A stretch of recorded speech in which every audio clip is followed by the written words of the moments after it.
Hello students, good evening. स्वागत है आप सभी का हमारे यूट्यूब चैनल पैड स्टडीज में। Practice, access and deliver. हम लोग आज अपने वीडियो में इम्प्रूवमेंट इन फूड रिसोर्सेस का पार्ट 2 करने वाले हैं, जिसमें हम लोगों ने क्रॉप प्रोडक्शन एंड मैनेजमेंट को कैसे इंक्रीज करें, उसके लिए क्या क्या स्टेप्स जो है हम लोगों को करना पड़ेगा, इस पर हम लोगों ने एक पार्ट 1 वीडियो जो है बनाया है। आप जो है हमारे चैनल के प्लेलिस्ट में उपलब्ध है, आप जाकर के उसको वहाँ से देख सकते हैं। आज को हम लोग वीडियो में बाकी का पार्ट जो है यानी क्रॉप प्रोडक्शन मैनेजमेंट पर हम लोग पूरा फोकस करते हुए उसको कंप्लीट करेंगे।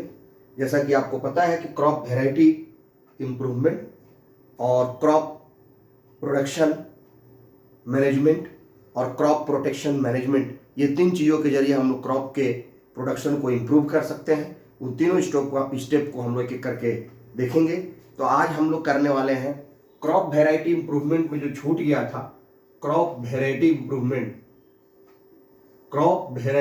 इम्प्रूवमेंट हम क्यों करते हैं, why do we have a crop variety improvement. हम क्रॉप में की वेराइटी, अच्छी variety, high yielding crop HYC high yielding crop या हाई यील्डिंग वेराइटी HYV हम क्यों यूज करते हैं। तो why we need crop variety improvement. तो उसके लिए हम लोग सबसे पहले we need crop variety improvement. सबसे पहला है वो है हायर एल्ड। आपके NCERT बुक में ये दिया हुआ है कि हमको बहुत अधिक मात्रा में क्रॉप का प्रोडक्शन चाहिए, क्योंकि हमारे पास चैलेंज है फार्मर के बाद, उसका लिमिटेड एरिया है, उसका खेत जो है वो लिमिटेड है, तो उसमें ज़्यादा से ज़्यादा वो प्रोडक्शन करे। अगर पिछले साल वो 1000 टन अगर प्रोडक्शन किया था प्रति हेक्टेयर, तो वो इस बार जो है उसमें 1500 टन प्रति हेक्टेयर उत्पादन करे। तो इंक्रीज इन प्रोडक्टिविटी को हम लोग हायर एल्ड कहते हैं। ये हमारा पहला लक्ष्य है, increase in productivity of the crop पर एकड़, ऑफ द क्रॉप प्रति हेक्टेयर या पर एकड़ जिसको हम लोग बोलते हैं। कैसे हम प्रति हेक्टेयर अपने प्रोडक्टिविटी को, अपने यील्ड को बढ़ाएं ताकि हमारा प्रोडक्शन ज्यादा हो। इसके लिए हमको अच्छी वैरायटी चाहिए, जो पहला नीड है। दूसरा जो हमारा इंप्रूवमेंट हम करते हैं वैरायटी में, उसके पीछे कारण है कि अगर हमने अच्छा वैरायटी लाया है, बहुत ज्यादा प्रोडक्शन हो रहा है, तो उसकी क्वालिटी भी अच्छी होनी चाहिए। तो वो है इम्प्रूव्ड क्वालिटी। अगला हमारा लक्ष्य है कि क्वालिटी बहुत अच्छा हो। ऐसा नहीं कि हम ज्यादा प्रोडक्शन के चक्कर में उसकी क्वालिटी को खराब कर दें। तो the good variety of the crop we need for good quality. तो द गुड वेराइटी और well variety, the good variety of crops must contain improved quality। उसका क्वालिटी एकदम अच्छा होना चाहिए। अगर हमने कोई गेहूं का फसल लगाया है या गेहूं का कोई वेराइटी चूज किया है, उससे हमारा प्रोडक्शन बहुत ज़्यादा हो रहा है, तो हमारा उससे बनने वाला जो रोटी है, जो उसके आटे से बनेगा, उसकी क्वालिटी भी अच्छा होना चाहिए, उसका टेस्ट भी अच्छा होना चाहिए, उसमें जो न्यूट्रिएंट का कंटेंट है, जो उससे न्यूट्रिएंट कार्बोहाइड्रेट मिलने वाला है, उसमें वो भी अच्छा होना चाहिए और लोगों को हेल्दी और टेस्टी होना चाहिए। तभी लोग उसको एक्सेप्ट करेंगे और वो ज़्यादा से ज़्यादा मार्केट में टिक पाएगा, सस्टेन कर पाएगा और फार्मर को भी अच्छा इनकम होगा अच्छी क्वालिटी का सीड लगाने पर। तो ये था आपका इम्प्रूव क्वालिटी रखने के पीछे उद्देश्य, अच्छी वेराइटी के लिए। तीसरा है आपका, जो आप देखते हैं, biotic and abiotic resistant. Biotic and abiotic resistant, इससे वो बर्दाश्त करने वाली फसल होनी चाहिए, उसको टॉलरेट कर सके। बायोटिक एंड एबायोटिक क्या है? बायोटिक का मतलब लिविंग। जैसे क्रॉप में बहुत सारा बीमारी लग जाता है, बहुत जल्दी जो है क्रॉप जो है वो कोई बैक्टीरिया उसमें लग जाता है, या कोई उसमें फंगस लग जाता है, या कोई उसमें वायरस के कारण बहुत सारी बीमारियां फसलों में भी लगती है, उससे वो बचा रहे, उसको वो झेल सके।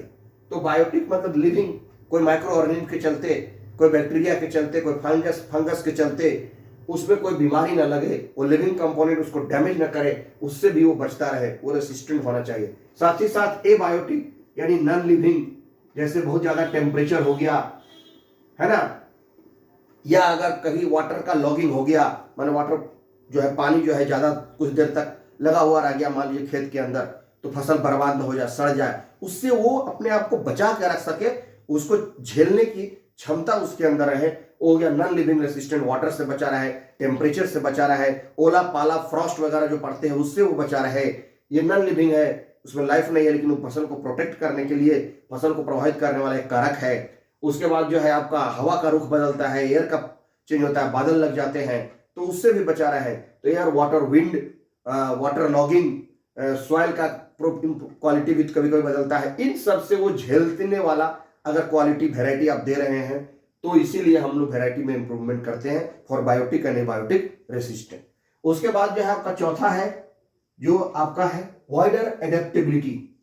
वो जो हमारा वाइडर एडेप्टेबिलिटी का मतलब है कि वाइडर एडेप्टेबिलिटी माने एडेप्टेबिलिटी BILITY, यानी बहुत ज्यादा it can be accepted by the farmers,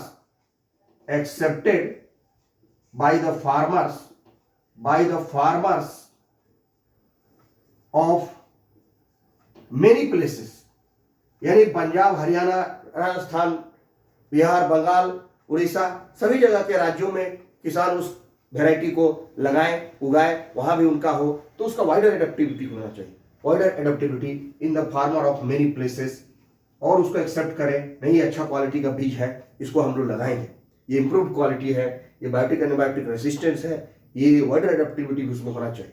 उसके बाद जो है आपका पांचवा जो कैरेक्टरिस्टिक है change in maturity duration.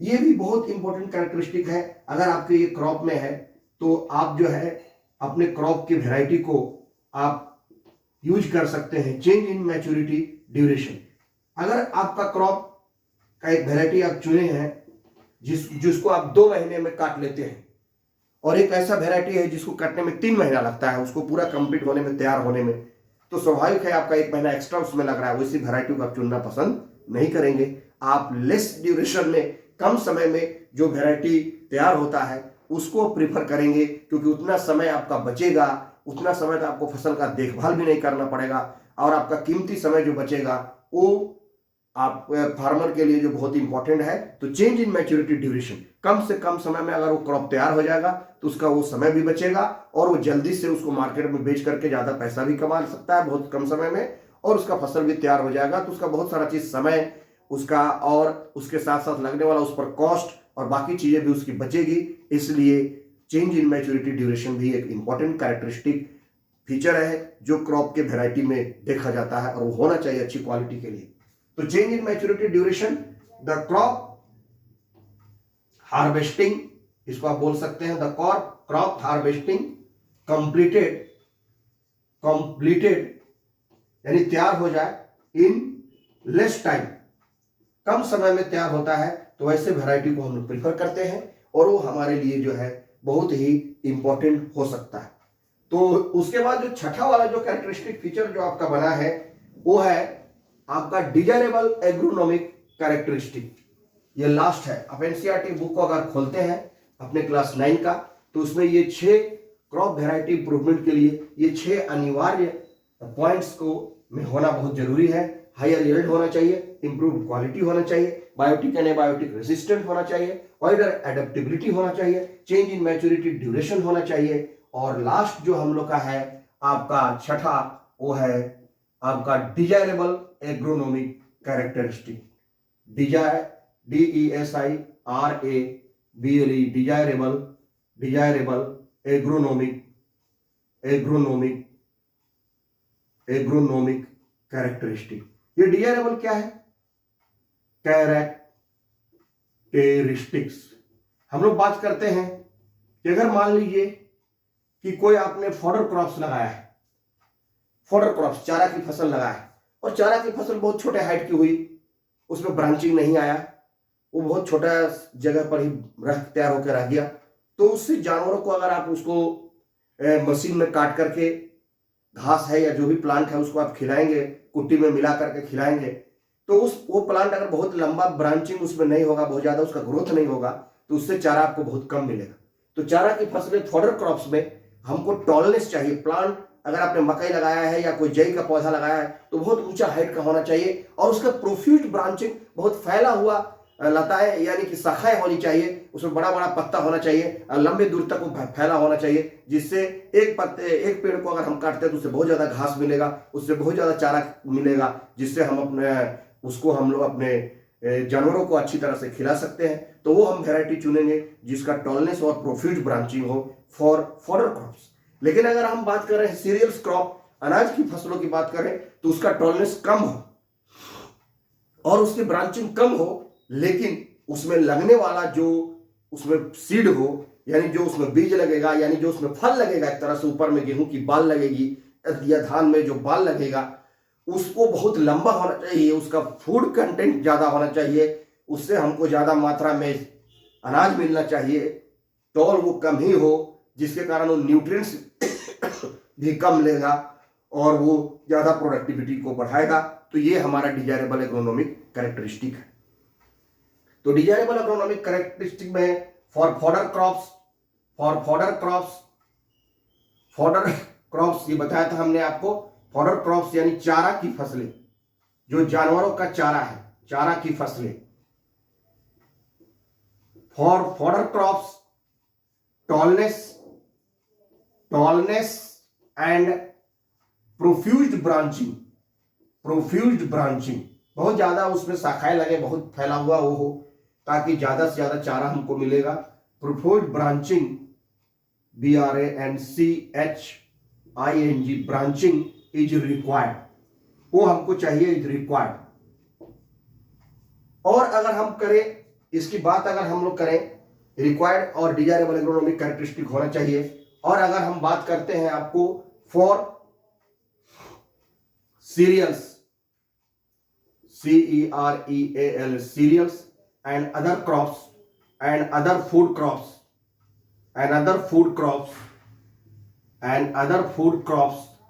less height and branching is required, whereas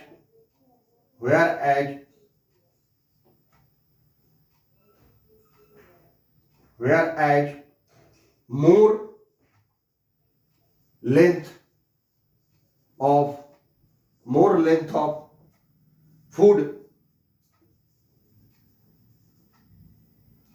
crops like wheat and paddy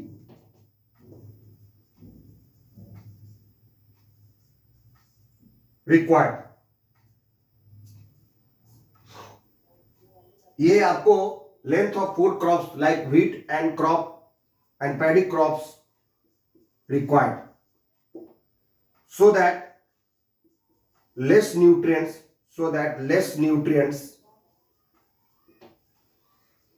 is consumed by the crops। बहुत ज्यादा अगर ब्रांचिंग हो तो ज्यादा वो न्यूट्रिएंट्स लेगा और बहुत ज्यादा उससे फायदा भी नहीं होगा। उसमें बालें बहुत बड़ी बड़ी लगे, वो छोटा हाइट का हो, लेकिन उसका हेल्दी सीड उसमें ज्यादा ग्रोथ हो और ज्यादा दाना वो मकई का दे या ज्यादा दाना जो है गेहूं का उसमें लगे, बाल बड़ा बड़ा हो, वो कहता है डिजायरेबल एग्रोनॉमिक कैरेक्टरिस्टिक। वो आपका सीरियल क्रॉप्स के लिए होना चाहिए अनाजों में। और टॉलर और प्रोफ्यूज ब्रांचिंग वाला चारा की फसलें होनी चाहिए, क्योंकि उससे ज्यादा तब चारा हमको मिल पाएगा, ये उसमें हम उसी लिए लगाए हैं। तो ये desirable agronomic consume by the crops, और वो लेस न्यूट्रिएंट्स भी लेगा कब ब्रांचिंग रहेगा तो। और इसके आधार पर जो है हम लोग जो है डिजायरेबल एग्रोनॉमिक कैरेक्टरिस्टिक, ये जो है आपका 5 और एक 6 छठा डिजायरेबल एग्रोनॉमिक कैरेक्टरिस्टिक, ये 6 वैरायटी इंप्रूवमेंट के लिए हमको जो है वो क्रॉप चाहिए, जिसके आधार पर हम लोग सही variety, higher yielding variety HYV variety को हम लोग चुनते हैं। तो जिससे हमारा क्रॉप का प्रोडक्शन ज्यादा से ज्यादा बढ़ता है। उसके बाद जो है आपको हम लोग अब देखने वाले हैं आगे कि क्रॉप वैरायटी इंप्रूवमेंट तो हमने कर लिया, अब क्रॉप प्रोडक्शन मैनेजमेंट कैसे करेंगे। तो क्रॉप प्रोडक्शन मैनेजमेंट के लिए हम लोग भारत में जानते हैं, तो हम लोग अब अगला स्टेप में करने वाले हैं crop production management. Crop production management में आपका यानी हम अपने क्रॉप का प्रोडक्शन कैसे बढ़ाएंगे। जैसे फार्मर के पास ये चैलेंजिंग रोल है कि अगर वो अच्छा वेराइटी अगर सेलेक्ट करता है, पहला जो उसका काम था उसने वो कर दिया, तो प्रोडक्शन को कैसे इंक्रीज कराएगा, क्या क्या न्यूट्रिएंट्स वो उस सॉइल के अंदर डालेगा, कैसा मैन्योर यूज करेगा, कैसा फर्टिलाइजर यूज करेगा, कब उसको इरिगेट करेगा, कब उसको पानी देगा, सप्लाई करेगा, इरिगेशन सिंचाई करेगा, क्या क्रॉपिंग पैटर्न वो यूज करेगा। इसी पर आधारित हम लोग आगे करेंगे क्रॉप प्रोडक्शन मैनेजमेंट, क्रॉप के प्रोडक्टिविटी को बढ़ाने के लिए। तो different levels of production practices जो इंडिया में होता है वो 3 तरह का है। एक है नो कॉस्ट, बहुत सारे ऐसे भी किसान होते हैं जो हमारे भारत में जिनका पैसा बहुत जिनके पास नहीं रहता है, जिनका जो है मनी जो है उनको खर्च करने का बहुत क्षमता उनके पास नहीं रहता है, वो किसी तरह जो है वो अपना कोई उनका खर्च नहीं हुआ, वो किसी तरह बीज रखे हैं पिछले साल का फसल में से बचा करके, उसको मौसम मानसून आने पर धान को छींट दिया या गेहूं को लगा दिया और वर्षा हो गई, भगवान के भरोसे है, और कुछ क्रॉप का प्रोडक्शन वो कर लिया, उसका बहुत ज़्यादा मनी नहीं है, उसका आय बहुत संकुचित है, तो वो नो कॉस्ट पर खेती करता है, प्रोडक्शन बढ़ाता है। कुछ ऐसे भी किसान हैं जिनके पास कुछ पैसा है, वो कुछ थोड़ा बहुत सीड अच्छा क्वालिटी का खरीद के लाते हैं, थोड़ा पैसा उस पर खर्च करते हैं, थोड़ा सिंचाई उचाई भी कर देते हैं, और उस बीज को लगाने के बाद उनका प्रोडक्शन थोड़ा बढ़ता है, तो उसको हम लोग बोलते हैं लो कॉस्ट। उन्होंने कुछ कम कॉस्ट लगाया और उससे उनका प्रोडक्शन बढ़ गया। और तीसरे तरह के ऐसे भी किसान हैं इंडिया में, पंजाब और हरियाणा में, और बहुत सारे बिहार में, बंगाल में, झारखंड में भी बहुत सारे ऐसे किसान हैं जिनके पास खेती बहुत ज़्यादा है, जिनके पास जो है वो जमीनें बहुत ज़्यादा है और उनकी आय भी बहुत अच्छी है, वो पैसा भी अच्छा खर्चा करते हैं और किसी खेती को प्रोफेशन की तरीके से करते हैं, और वो हाई कॉस्ट की फार्मिंग करते हैं। वो ज़्यादा अच्छे तरीके से खेत में क्रॉप को लगाते हैं, वैरायटी को चूज करते हैं, उसको सही समय पर मैन्योर और फर्टिलाइजर भी ज़्यादा मात्रा में यूज करते हैं, और उसके कारण जो है उनका क्रॉप का प्रोडक्शन भी बहुत होता है और बहुत ज़्यादा वो पैसा भी बनाते हैं। उसको हम लोग बोलते हैं हाई कॉस्ट, यानी कॉस्टिंग बहुत लगा है, उसके रेस्पेक्ट में 10,000 लगाया है तो आज 1 लाख 2 लाख 50 लाख का वो कमाई कर रहे हैं, हाई कॉस्ट। तो इस तरह से हम लोग प्रोडक्टिविटी करते हैं। तो कह रहा है कि क्रॉप प्रोडक्शन मैनेजमेंट हमको क्रॉप को करना है, तो crop production management can be done. Crop production management can be done. Crop production management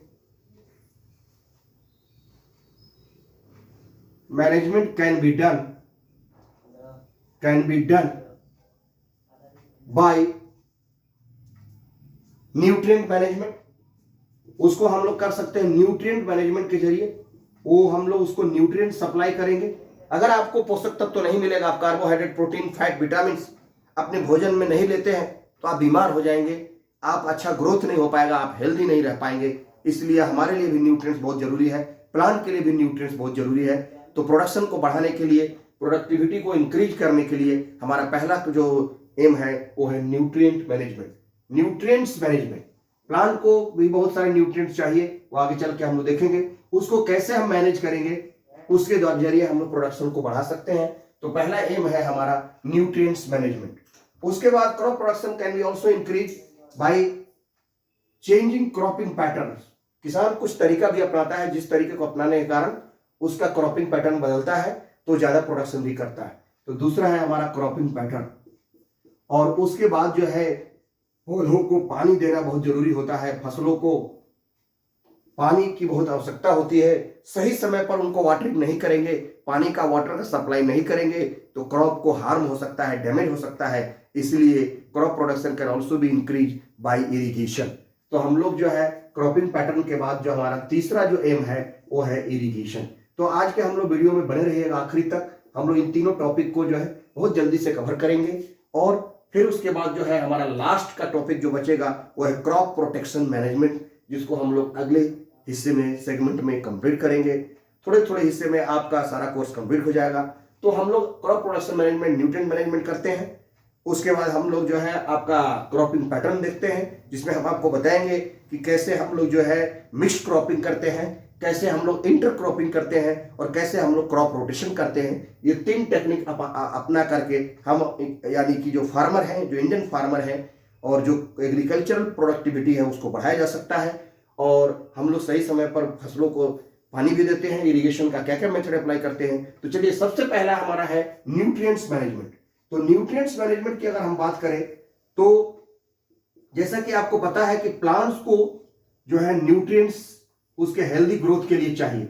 जैसे आपको पता है कि प्लांट को नाइट्रोजन बहुत अधिक मात्रा में चाहिए, आप जानते हैं, और नाइट्रोजन युक्त यूरिया खाद भी हम लोग प्रोवाइड करते हैं, या NPK, nitrogen, phosphorus and potassium का जो मिक्स्ड एक आता है, आप सब सुने होंगे, जो कि फर्टिलाइजर NPK केमिकल फर्टिलाइजर, वो प्लांट बहुत अधिक मात्रा में यूज करते हैं, वो फार्मर्स बहुत अधिक मात्रा में यूज करते हैं प्लांट के प्रोडक्टिविटी को, क्रॉप के प्रोडक्टिविटी को बढ़ाने के लिए। तो न्यूट्रिएंट्स मैनेजमेंट में प्लांट को, न्यूट्रिएंट्स मैनेजमेंट में प्लांट्स रिक्वायर प्लांट को चाहिए, plant requires all together 16 nutrients, उनको 16 न्यूट्रिएंट्स चाहिए, 16 nutrients which can be provided by, which can be supply भी आप बोल सकते हैं, which can be supplied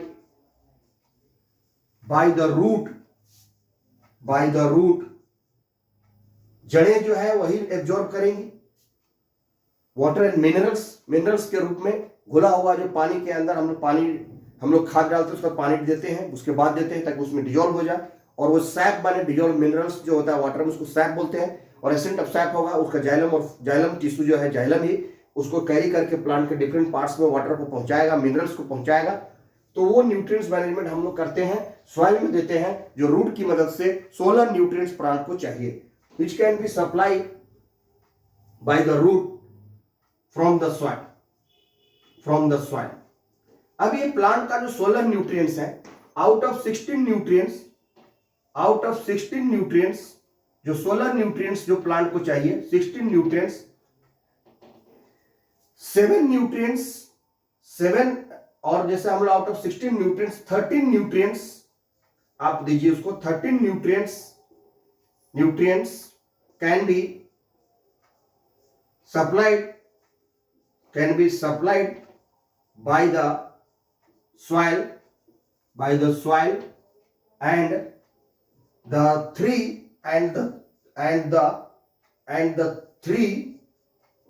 जो 3 है, 3 other nutrients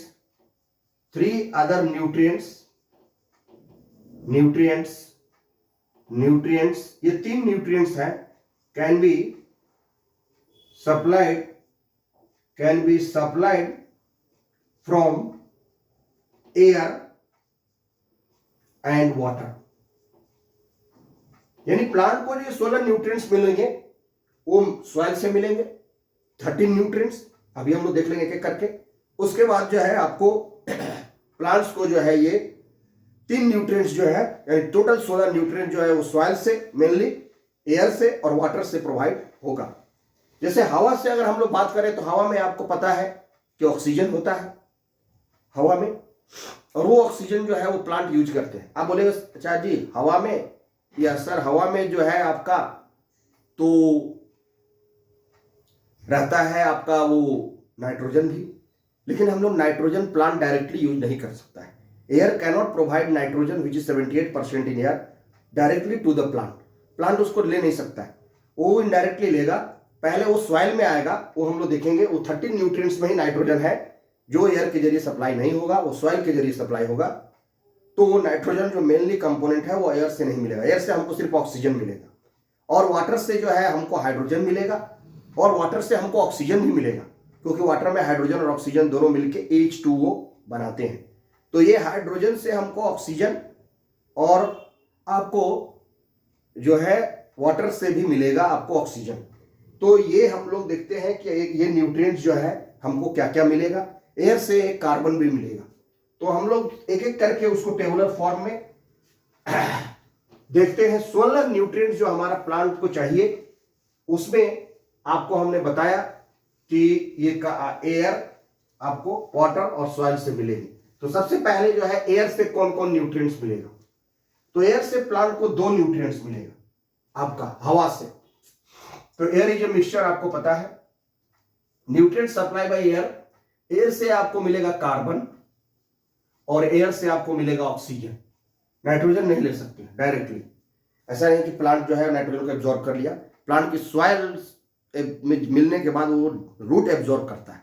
तो यहां पर कार्बन और ऑक्सीजन हो गया।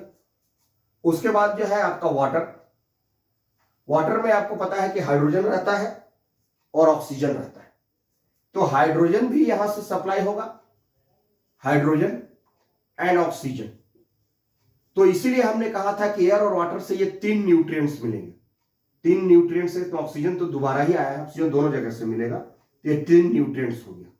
उसके बाद जो है आप सॉइल से कितना न्यूट्रिएंट्स मिलेगा, 13 न्यूट्रिएंट्स। 13 न्यूट्रिएंट्स जो है वो प्लांट को सॉइल से मिलेंगे। और इन 13 न्यूट्रिएंट्स और 3 न्यूट्रिएंट्स में 16 न्यूट्रिएंट्स उसको चाहिए। ये याद रखिएगा, that can be obtained by plant from the soil with the help of the roots. जड़ों की मदद से, मिट्टी से पौधा उसको प्राप्त करता है। तो सॉइल में, इसीलिए हम लोग प्लांट को लगाने के लिए पहले अच्छी तरह का सॉइल भी चाहिए, और उस सॉइल को प्रिपेयर करके हम लोग लगाते हैं, सोइंग करते हैं, बीज को लगाते हैं, जो कि हाई यील्डिंग वेराइटी वाला बीज हमने सेलेक्ट कर लिया है। अब उसको प्रोडक्टिविटी बढ़ाने के लिए न्यूट्रिएंट्स को मैनेज करेंगे, उसमें अच्छी खाद, अच्छी क्वालिटी का फर्टिलाइजर यूज करेंगे, मैन्यूअर यूज करेंगे। दोनों के बारे में हम लोग क्या डिफरेंस है ये भी देखते हुए अभी आगे बढ़ेंगे। तो सॉइल से जो 13 न्यूट्रिएंट्स मिलेगा, उसमें आपको ये 2 तरह का न्यूट्रिएंट्स है। एक है आपको मैक्रो न्यूट्रिएंट्स, जरा ध्यान दीजिएगा, ये बहुत इंपॉर्टेंट है, परीक्षाओं में अक्सर आता है, स्टूडेंट को इसको एकदम क्लियर कंसेप्ट करके रखना चाहिए। Those nutrients which is required by the plant in large quantity are called macronutrients। Macro का मतलब होता है बड़ा। वैसा न्यूट्रिएंट्स जो प्लांट को अधिक मात्रा में चाहिए उसको हम लोग मैक्रो न्यूट्रिएंट्स कहते हैं। और 13 में इनकी संख्या 6 है। और ये 6 न्यूट्रिएंट्स जो है एग्जांपल में भी अभी हम लोग देख लेंगे। तो पहले डिफाइन कर लेते हैं इसको कि दोज न्यूट्रिएंट्स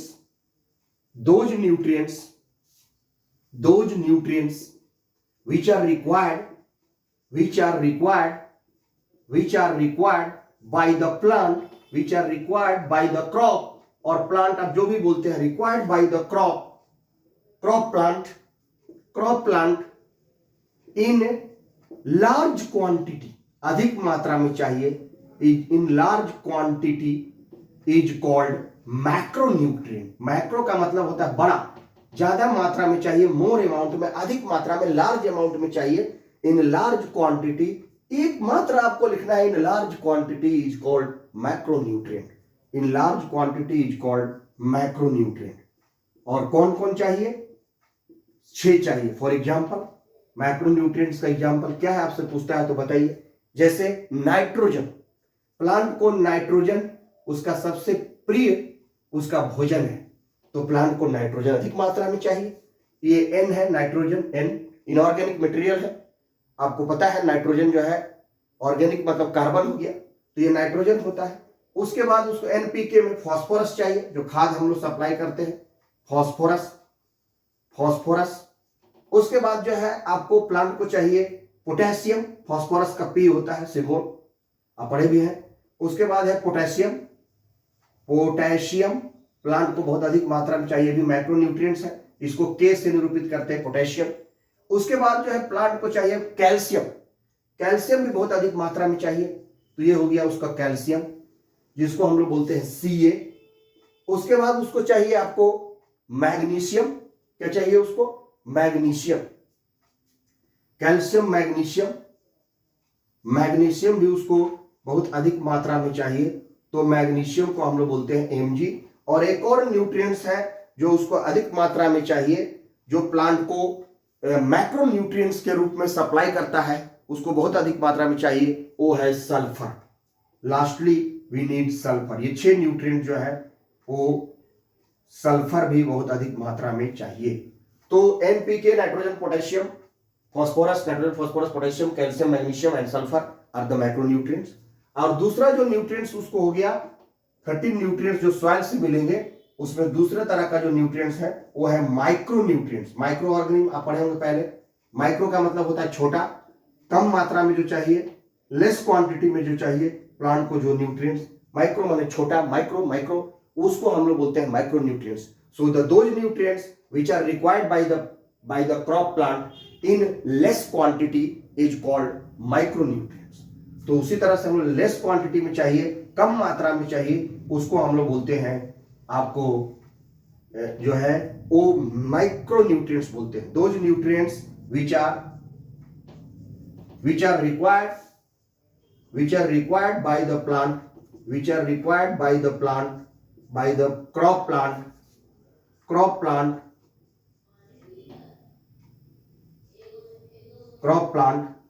अलग अलग लिखिए, crop plant in less quantity, कम मात्रा में चाहिए, in less quantity is called और आर कॉल्ड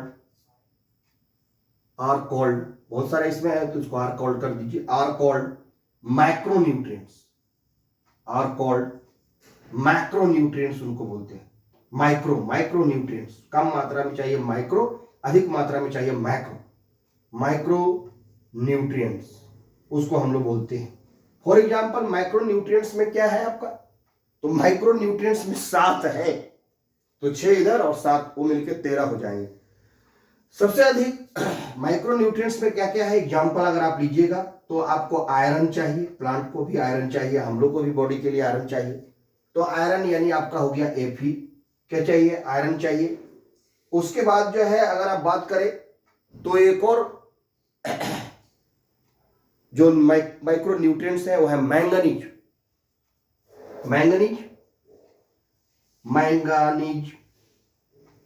जिसको हम लोग Mn से निरूपित करते हैं। ये भी प्लांट को बहुत कम मात्रा में चाहिए। उसके बाद जो है आपका कॉपर है, प्लांट को कॉपर भी बहुत कम मात्रा में चाहिए, क्या चाहिए, कॉपर, Cu। उसके बाद है आपको मॉलिब्डेनम, चौथा जो हो गया आपका यह है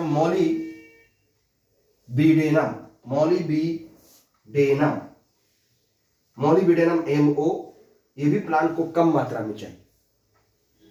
उसके बाद जो है प्लांट को क्लोरीन भी बहुत कम मात्रा में चाहिए प्लांट को। उसके बाद है जिंक भी जो है प्लांट को बहुत कम मात्रा में चाहिए।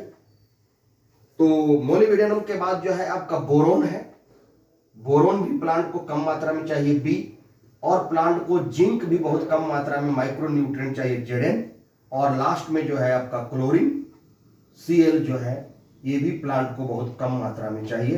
तो these are the 7 micronutrients which required the crop plant in very less quantity. अब इन न्यूट्रिएंट्स का मैनेजमेंट हम कैसे करेंगे?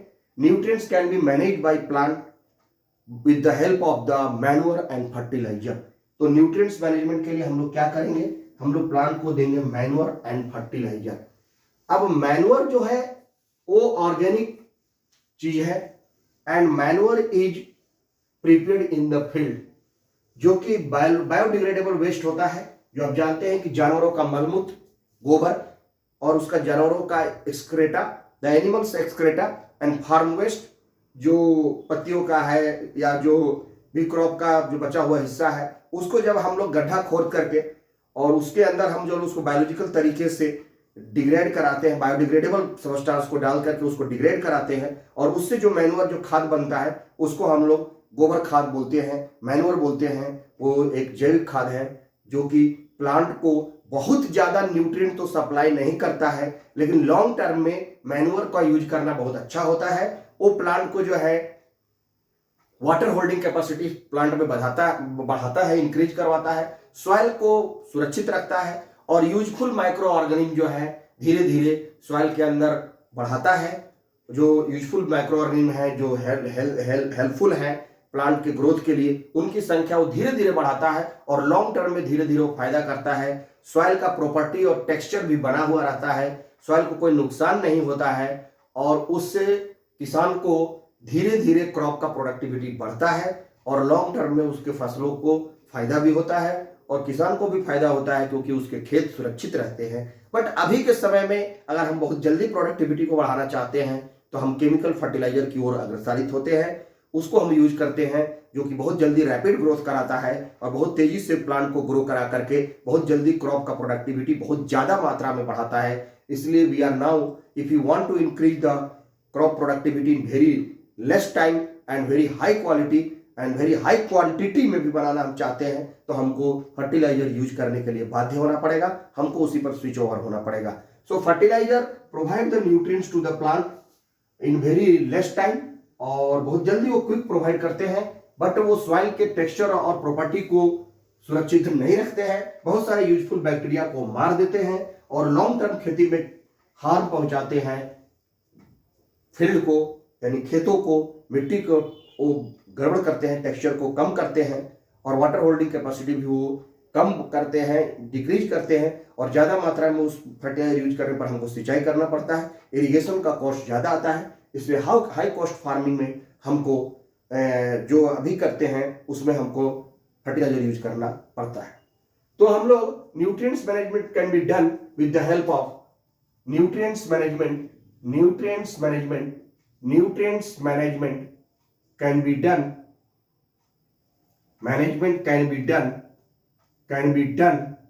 with the help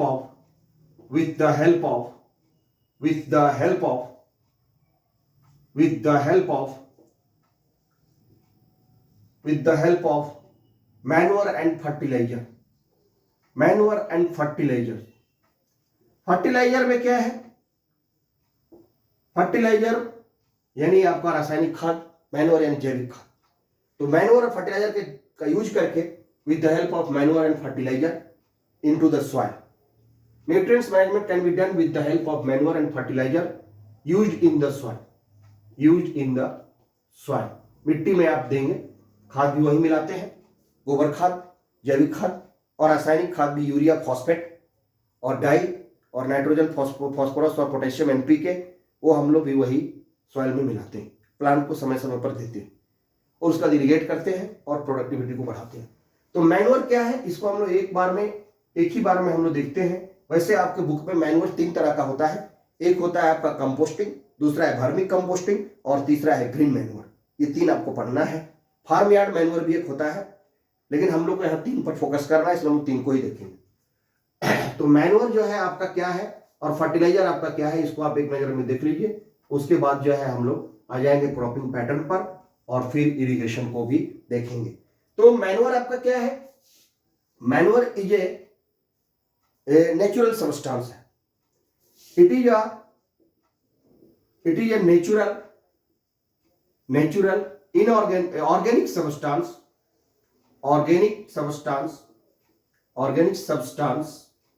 prepared in the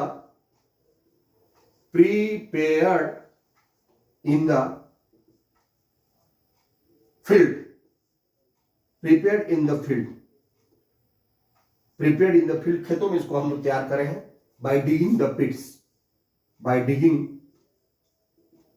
pits, गड्ढा खोद करके हम लोग उसमें मैन्योर तैयार करते हैं।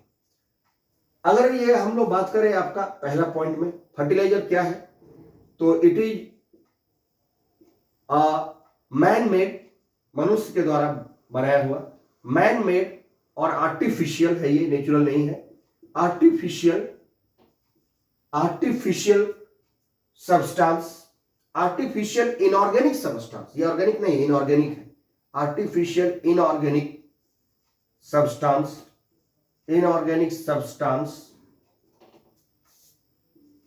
prepared in the फैक्ट्री में इसको तैयार किया जाता है। फैक्ट्री में बहुत सारी इंडस्ट्री में, IFFCO Indian farm and fertilizer corporation जो भारत सरकार का खाद बनाने वाला यूरिया का कारखाना है, फॉस्फेट का कारखाना है, वहां पर खाद को तैयार किया जाता है, केमिकल फर्टिलाइजर यूज किया जाता है और वो मनुष्य के द्वारा बनाया जाता है। मैन मेड इनऑर्गेनिक सॉल्ट से ही तैयार होने वाला नाइट्रोजन और फॉस्फोरस और यूज करके ये बनाया जाएगा आपको खाद। तो ये फर्टिलाइजर हो गया, ये रासायनिक खाद हो गया। दूसरा है जो है आपका, ये इसमें बेसिक डिफरेंस क्या है कि the manure is prepared manure is prepared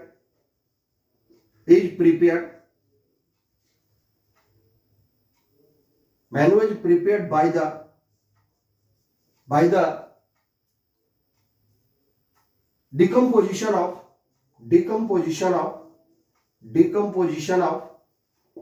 animal excreta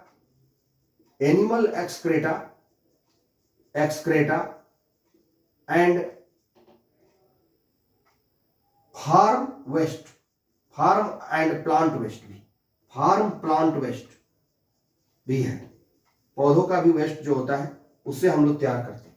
and farm का भी प्लांट वेस्ट जो होता है उससे तैयार करते हैं।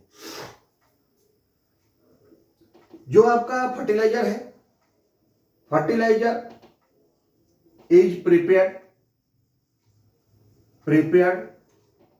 by the inorganic chemicals used by the different types of crops। ये हम लोग अलग अलग क्रॉप के लिए अलग अलग केमिकल फर्टिलाइजर यूज करते हैं। रबी के लिए अलग है, पैडी के लिए अलग है, उसका अलग अलग रिक्वायरमेंट है। Inorganic chemicals use by the different crops. Fertilizer जो है आपका बहुत जल्दी न्यूट्रिएंट्स प्रोवाइड करता है। Fertilizer supply nutrients very fast to the soil. Manure supply nutrients slow to the plant. They supply nutrients slowly to the soil। ये nutrients बहुत fast देगा, सप्लाई करेगा। They provide nutrients very fast, nutrient fast to the soil। They provide nutrients fast to the soil। ये soil को बहुत तेजी से nutrient supply करेगा। They can increase the water holding capacity, they can decrease the water holding capacity। Fertilizer से water holding capacity जो है वो घट जाएगा और ये जो है आपको केमिकल फर्टिलाइजर के रूप में हम लोग जो है आपको ये बहुत इंपॉर्टेंट जो है कि हम लोग अधिक क्रॉप प्रोडक्शन बढ़ाना चाहते हैं। तो आपसे अगर कोई पूछता है कि बताइए सर कि हम लोग फर्टिलाइजर यूज करें कि ऑर्गेनिक फार्मिंग में, आजकल हम लोग ऑर्गेनिक तरीके से तैयार किया हुआ क्रॉप को यूज करते हैं जो हेल्दी होता है, जिसमें कोई फर्टिलाइजर, कोई पेस्टिसाइड और कोई जो है वीडिसाइड का प्रयोग नहीं होता है। उसमें कुछ भी नहीं रहता है, ना तो हम लोग कोई कीड़ा मारने वाला दवाई डालते हैं, ना केमिकल हम लोग फर्टिलाइजर यूज करते हैं, ना वीडिसाइड ना पेस्टिसाइड का प्रयोग करते हैं। सिर्फ ऑर्गेनिक तरीके से फार्मिंग करते हैं, वही ऑर्गेनिक फार्मिंग है। उसमें हम लोग सिर्फ मैन्योर यूज करते हैं, ग्रीन मैन्योर के रूप में। तो हम लोग जो फर्टिलाइजर का एक मैन्योर जो है का एक और आपको इम्पोर्टेंट है कि मैन्योर जो है वाटर पॉल्यूशन नहीं करता है। Water pollution does not takes place, pollution does not takes place। इसको आप नंबर वाइज लिख लीजिएगा उधर से। does not takes place when we use manure अगर हम लोग यूज करते हैं तो उससे जो है आपका वाटर पॉल्यूशन नहीं होता है, क्योंकि वो नेचुरली तरीके से तैयार किया हुआ रहता है। तो यूजफुल माइक्रो ऑर्गेनिज्म को बढ़ाता है और वाटर पॉल्यूशन को भी रोकता है। और too much use of fertiliser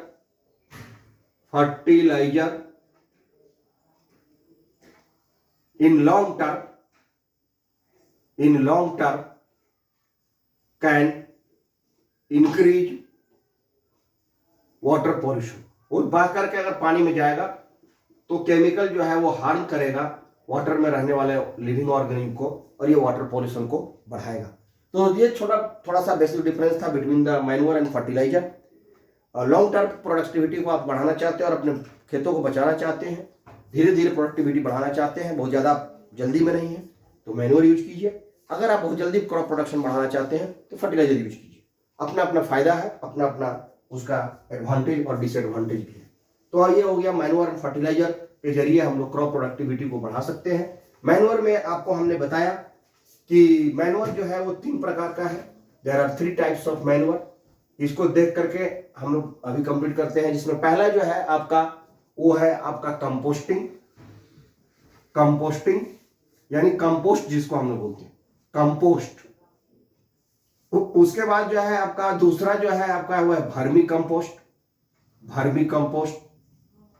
और तीसरे तरह का जो मैन्योर है आपका वो है आपका ग्रीन मैन्योर। ये मैन्योर का टाइप है, टाइप्स ऑफ मैन्योर। आपको अपने स्टैंडर्ड में क्लास की स्टैंडर्ड 9th क्लास में ये 3 मैन्योर के बारे में पढ़ना है। तो इसमें जो आपका मैन्योर है, आपका जो कंपोस्ट है, ये आपको पता है, जैसे हमने बताया गड्ढे खोद करके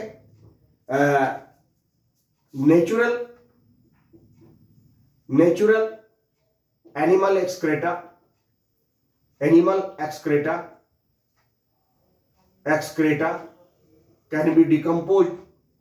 can be decomposed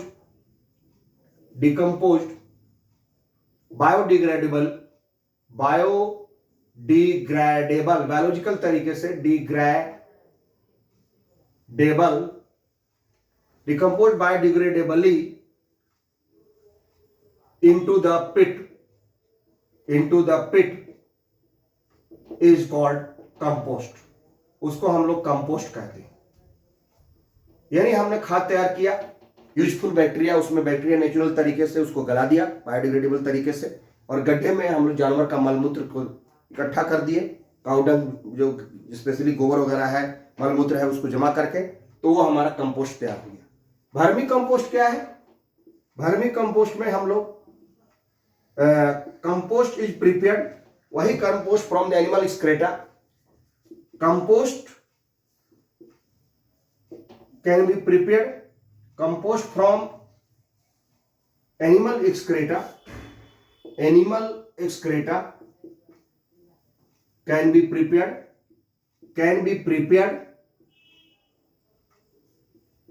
into the pit by using, गड्ढे के अंदर by using earthworm। earthworm को आप जानते हैं, केचुआ जो होता है वो फार्मर का दोस्त होता है। earthworm which hasten the process of decomposition. ये एनसीईआरटी में लिखता है प्रोसेस ऑफ डिकम्पोजिशन, मतलब ये जो डिकम्पोज होने की जो प्रक्रिया है, माइक्रोऑर्गेनिज्म जो होता है वो कंपोस्ट में धीरे धीरे करता है, और अगर हम अर्थवर्म के मिला करके अगर डिकम्पोजिशन कराते हैं तो बहुत तेजी से डिकम्पोज करवाएगा, और जो प्रक्रिया है डिकम्पोज होने की वो बहुत तेजी से बढ़ा देगा, उसको थोड़ा फास्ट कर देगा और फाइन भी कर देगा, मैन्योर को बहुत अच्छा बनाएगा। और the manure which is prepared in the pit by using the earthworm is called vermi compost, और वो अच्छा तरीका का मैन्योर होता है। और हम लोग अर्थवर्म को के तरीके से यूज करते हैं तो सॉइल में vermi compost is better than compost, वो अच्छा होता है। रेड वर्म्स होता है, अर्थवर्म को हम लोग यूज करते हैं, EARTH यहाँ पर लगाइए, अर्थवर्म को मिला के। उसके बाद जो है आपका ग्रीन मैन्योर, लास्ट वाला जो आपका है ग्रीन मैन्योर। ये क्या है?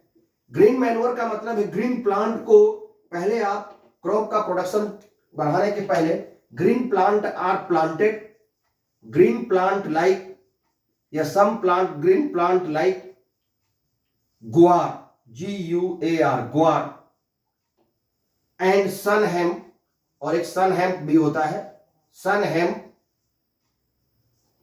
Green plant like guar and sunn hemp are grown in the soil या in the field, and then mulched, उसको हम लोग फिर उखाड़ देंगे, और उसको उखाड़ करके उसको मिट्टी में ही मिलने देंगे, और कुछ दिन के बाद वो जब हरा प्लांट जो है वो सड़ जाएगा, डिकम्पोज हो जाएगा, तो ग्रीन मैन्योर के रूप में तैयार हो जाएगा। And are grown in the field and then mulched, उसको आप खेत को जोत दीजिए, मल्च्ड विथ प्लाउ यानी कि हल से, विथ प्लाव, यानी कि आप ट्रैक्टर से जोतिए या हल से जोतिए, plough, and decompose in the field, and decompose to turn green manure, to turn green manure. क्योंकि हरे प्लांट को हम लोग डिकम्पोज करवा करके और उससे प्राप्त कर रहे हैं जो मैनुअर, उसके इसलिए उसको बोला green manure. Like sun hemp and guar is grown, खेत में ही उसको, जिस खेत में हमको क्रॉप लगाना है उसमें पहले हम लोग सन हेम्प और ग्वार को लगा दिए, थोड़ा प्लांट बड़ा हो गया, उसको जोत दिए, जोत करके वो उखड़ गया, उखड़ने के बाद जो है वो खेत में ही सड़ गया, डिकम्पोज हो गया कुछ दिन के बाद, और वो ग्रीन मैनुअर में तब्दील हो गया। वो प्रोडक्टिविटी को बहुत अच्छा बढ़ाएगा, वो भी एक तरह का बहुत अच्छा मैनुअर होता है, ग्रीन मैनुअर।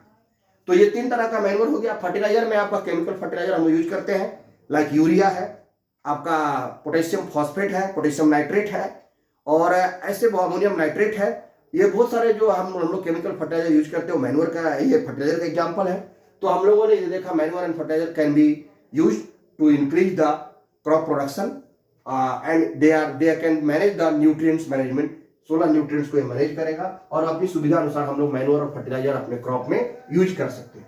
उसके बाद जो है आपका क्रॉपिंग पैटर्न है और आपको इरिगेशन है, मेथड्स ऑफ इरिगेशन। थोड़ा सा इसका जिक्र करते हैं हम लोग, वीडियो को स्टॉप करेंगे अब, और उसके बाद जो है हम लोग लास्ट में जब फिर आगे अपने सेगमेंट में आएंगे वीडियो को, तो उसमें हम लोग उसको बहुत अच्छी तरह से एक्सप्लेन भी करेंगे। और बाकी जो क्रॉप प्रोटेक्शन मैनेजमेंट है, जिसमें पेस्ट कंट्रोल है, पेस्ट से अपने आप को बचाना है कि आपको बैक्टीरिया, वायरस और फंगस भी आपके क्रॉप में नहीं लगे, प्रोटेक्ट करना है उसको। वीड्स, खरपतवार से भी प्रोटेक्ट करना, weeds protection, pest control, weeds control, disease control, अपने क्रॉप को बीमारियों से भी बचाना है। एंड लास्टली इन सब से बचाने के बाद स्टोरेज ऑफ ग्रेन्स भी हमको फाइनली एनसीईआरटी बुक में दिया है कि कैसे हम अगर प्रोडक्टिविटी अच्छा किए हैं तो अपने क्रॉप को फ्यूचर यूज के लिए उसको हम सुरक्षित स्टोर करके रखें, उसको अच्छी तरह से सुखा करके उसमें जो है आपको नेपथलीन वगैरह का गोली और बहुत सारा जो है नीम की पत्ती वगैरह हम लोग एंटीबायोटिक के रूप में इस्तेमाल करके उसको प्रोटेक्ट भी करते हैं, ताकि उसमें दीमक ना लगे, उसमें कीड़ा ना लगे, उसमें बहुत सारे निमेटोड्स और जो डैमेज करते हैं वो क्रॉप को डैमेज ना करें और लंबे तरह तक सुरक्षित रहे। तो वो क्रॉप प्रोटेक्शन मैनेजमेंट हम लोग आगे करेंगे। इसमें जो है हम लोगों ने देखा दूसरा जो था आपका क्रॉपिंग पैटर्न था वो। तो क्रॉपिंग पैटर्न जो है आपका, ये क्रॉपिंग पैटर्न 3 तरीका का है, जैसे आपको पता है, जैसा हमने बताया कि मिक्स्ड क्रॉपिंग। मिक्स्ड क्रॉपिंग मतलब बहुत सारे क्रॉप को, 2-3 क्रॉप को हम लोग एक साथ मिला देते हैं, और मिलाने का कोई फिक्स पैटर्न नहीं है। जैसे हमने व्हीट में मस्टर्ड को मिलाया और उसको दोनों को मिला करके हमने क्रॉप को ग्रो कर दिया, कुछ पार्ट में हमने गेहूं लगाया, या फिर उसी में मिक्स कर दिया, तो जहां जगह जगह गेहूं पूरा हो गया पूरे खेत में, और कुछ कुछ जगहों पर जो है क्योंकि मस्टर्ड प्लांट बड़ा होता है तो वो निकल आया और मस्टर्ड का प्लांट भी उसमें लग गया। इससे फायदा किसान को क्या होता है कि एक साथ 2 क्रॉप मिलता है। अगर एक क्रॉप फेलियर भी हो गया तो दूसरा क्रॉप को से उसको भरपाई हो जाएगा। बट अगर वो चाहता है कि हमको दोनों क्रॉप मिले, तो mixed cropping can be done by mixing 2 और more crop in the same field is called mixed cropping without any pattern. हम उसमें कोई पैटर्न मिलाया, सीधे सीधे मिला दिए, तो वो मिक्स्ड क्रॉपिंग हो गया। मिक्सिंग 2 और more crop in the same field, mixing 2 और more crop, 2 or more crops in the same field, in the same field without any pattern, without any fixed pattern, without any pattern। हम लोग कोई pattern follow नहीं करते हैं, सीधे सीधे उसको मिक्स कर दिया, मिला दिया दोनों फसल को और उगा दिया, लगा दिया, तो ये मिक्स्ड क्रॉपिंग हो गया। इससे दोनों फसल मिलेगा तो बहुत अच्छा, एक ही बार में 2 क्रॉप आ जाएगा। ये मिक्स्ड क्रॉपिंग पैटर्न भी हम लोग यूज करते हैं। एग्जांपल में आप लिख देते हैं wheat plus mustard, wheat plus mustard, और भी बहुत सारे क्रॉप हम लोग मिला करके लगाते हैं, जिसमें व्हीट प्लस ग्राम भी लगाते हैं। तो ये मिक्स क्रॉपिंग हो। दूसरा जो है आपका है इंटर क्रॉपिंग। इंटर क्रॉपिंग में हम लोग 2 फसल को मिक्स करते हैं एक ही फील्ड में, लेकिन इसमें हम लोग एक डिफिनिट रो पैटर्न फॉलो करते हैं। 2 or more crops are mixed, 2 or more crops are mixed, 2 or more crops are mixed in the same field, in the same field, एक ही खेत में, in the same field, in a definite, निश्चित जैसे एक line में हमने मान लीजिए कि पोटैटो लगाया, दूसरे लाइन में हमने टोमेटो लगाया, या हमने एक लाइन में जो है आपको ये पिजन पी लगाया, अरहर का पौधा लगाया, और बाकी हिस्से में जो है उसमें हमने ग्राउंडनट लगाया, मूंगफली लगाया। एक लाइन में हमने या कुछ दूर तक जो है हमने डिफरेंट पैटर्न में हमने गन्ना लगाया, फिर जो है उसमें हमने व्हीट लगा दिया अंदर में, और गन्ना बाहर से प्रोटेक्ट भी करके रखा है, लोगों को पता नहीं चलता। और डिफरेंट पैटर्न में हम 2-3 क्रॉप भी लगा के तैयार कर लेते हैं। काउपी वगैरह भी लगाते हैं, सब्जियां भी बहुत तरह से ग्रो करते हैं, अलग अलग रो में चरणबद्ध तरीके से। 5 लाइन में एक क्रॉप लगाया, अगले 5 लाइन में दूसरा क्रॉप लगाया, और अगले रो में बाकी तीसरा क्रॉप लगा के, और बहुत सारे क्रॉप को हम लोग एक साथ ग्रो करवाते हैं। That is called intercropping, same field in a different row pattern. और हम लोग एक पैटर्न पर फॉलो करके जब लगाते हैं तो उसको इंटरक्रॉपिंग कहते हैं। और तीसरा जो है आपका वो है क्रॉप रोटेशन। क्रॉप रोटेशन का मतलब होता है कि सक्सेसिव प्री प्लांट वे में, सक्सेसिव इंटरवल ऑफ ईयर में हम लोग अलग अलग क्रॉप को लगाते हैं। मोर डिफरेंट क्रॉप्स आप इसको लिख सकते हैं। Different crops are grown, different crops are grown, crops are a variety of crops are grown in the same field, in the same field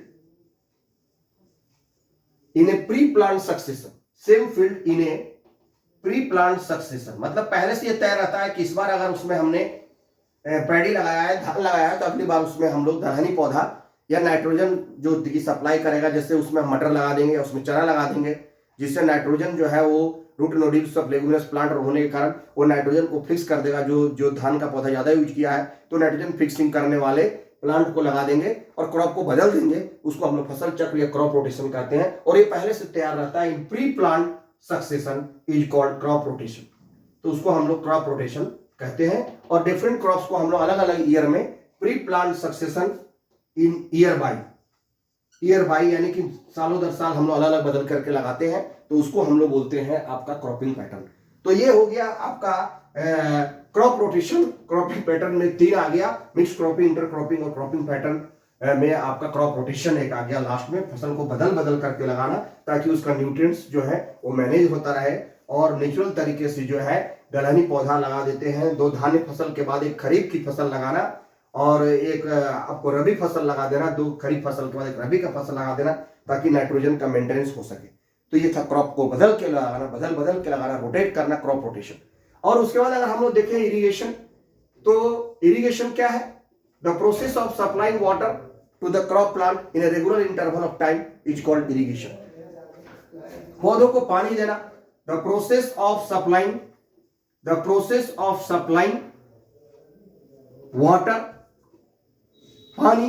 water to the crop plant in a regular interval of time. ऐसा नहीं कि आज सिंचाई कर दिया 2 महीना तक छोड़ दिए, ऐसा नहीं है, उसको हम समय समय पर करते रहते हैं। In a regular interval of time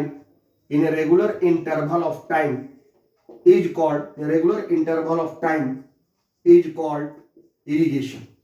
Bharat में जो सिंचाई का तरीका है, जो कि प्लांट को वाटर बहुत जरूरी है, उससे वो फोटोसिंथेसिस करेगा, अपना भोजन बनाएगा, और रूट जो एब्जॉर्ब करेगा वाटर, वो सॉइल से वो उसको अपना जाइलम टिश्यू की मदद से वाटर को और मिनरल को ट्रांसपोर्ट करके बहुत सारे जगहों पहुंचाएगा, पत्तियों में जाएगा और वहां पर भोजन बनेगा।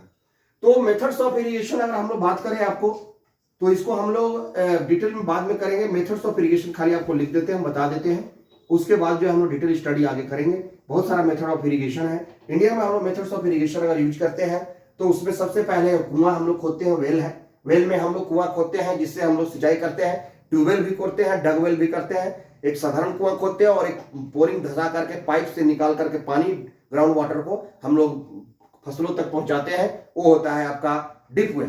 तो कुआं से सिंचाई करते हैं। दूसरा जो है आपको कैनाल से सिंचाई करते हैं, नहरों के द्वारा सिंचाई होती है।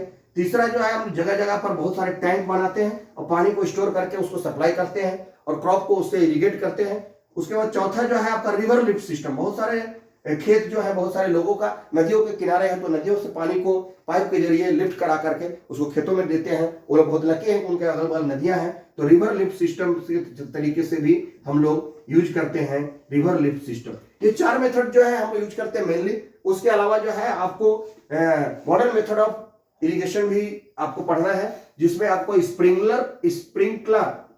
स्प्रिंकलर वाटर सिस्टम जो है water irrigation system, sprinkler irrigation system भी आपको यूज करना है, जिसमें हम लोग पौधे को जो है फव्वारे की तरह पानी देते हैं और फव्वारे की तरह पानी पूरे खेत में, जैसे इसमें ज्यादातर जो है आपको बागवानी के पौधे, जो फलों और सब्जियों वाले जो पौधे होते हैं, उसमें हम लोग जो है पाइप लगा करके नोजल उसमें लगा हुआ रहता है और फव्वारा की तरह जो है पानी उसमें निकलता है और चारों तरफ जो है वो खेतों में चला जाता है और क्रॉप को पानी मिलता है। उस स्प्रिंकलर इरिगेशन सिस्टम ये होता है, स्प्रिंकलर इरिगेशन। और बाकी हम लोग मॉडल में करते हैं आपको ड्रिप इरिगेशन सिस्टम। तो ड्रिप इरिगेशन सिस्टम में खेतों में ही पानी के द्वारा पौधों को पानी ले जाया जाता है पाइप के जरिए, और वो पाइप में बहुत जगह छेद रहता है जहां क्रॉप के एकदम जड़ में वो पानी देता है। और ऐसी जगहों पर ये बहुत ड्रिप इरिगेशन सिस्टम जो है इरिगेशन का बहुत कारगर है, जहां पर पानी की कमी है और ड्राई कंडीशन में हम लोग उसको यूज करते हैं, सिर्फ पौधों को उनकी जड़ों में पानी देते हैं। तो ये ड्रिप इरिगेशन सिस्टम जो है हम लोग इन तरीके से, फिर जो है आपको रेन वाटर हार्वेस्टिंग भी, पानी को हम बचा करके प्रोटेक्ट करके इरिगेशन करते हैं। वाटर शेड सिस्टम है। तो इन सभी को हम लोग और डिटेल में अपने अगले वीडियो में करेंगे। तो हमारे चैनल को लाइक कीजिए और चैनल को सब्सक्राइब कीजिए, वीडियो को लाइक कीजिए और अपने दोस्तों को शेयर कीजिए। So keep watching, thank you for watching.